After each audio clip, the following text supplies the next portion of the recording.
एक बार की बात है।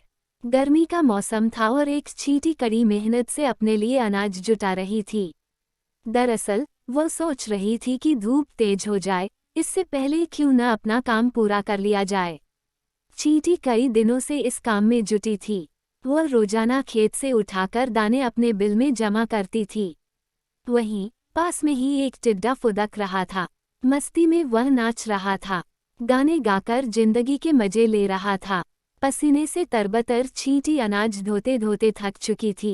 पीठ पर अनाज लेकर बिल की तरफ जा रही थी, तभी टिड्डा फुदककर उसके सामने आ गया। बोला, प्यारी चींटी, क्यों इतनी मेहनत कर रही हो? आओ मजे करें। चींटी ने टिड्डे को नजरअंदाज किया और खेत से उठाकर एक एक दाना अपने बिल में जमा करती रही। मस्ती में डूबा टिड्डा चींटी को देखकर हंसता और मजाक उड़ाता। उछलकर उसके रास्ते में आकर कहता, प्यारी चींटी आओ मेरा गाना सुनो। कितना बढ़िया मौसम है, ठंडी हवा चल रही, सुनहरी धूप है। क्यों मेहनत करके इस खूबसूरत दिन को बर्बाद कर रही हो? टिड्डा की हरकतों से चींटी परेशान हो गई। उसने समझाते हुए कहा, सुनो टिड्डा, ठंड का मौसम कुछ दिन बाद ही आने वाला है। तब खूब बर्फ गिरेगी, कहीं भी अनाज नहीं मिलेगा। मेरी सलाह है, अपने खाने का इंतजाम कर लो। धीरे धीरे गर्मी का मौसम खत्म हो गया।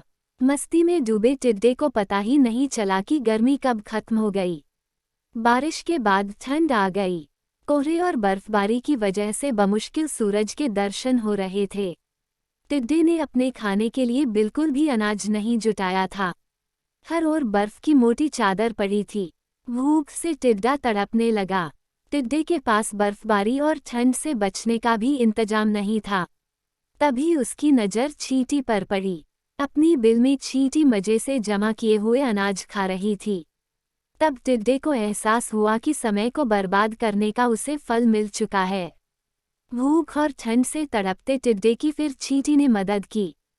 खाने के लिए उसे कुछ अनाज दिए। चींटी ने ठंड से बचने के लिए खूब घास फूस जुटाए थे।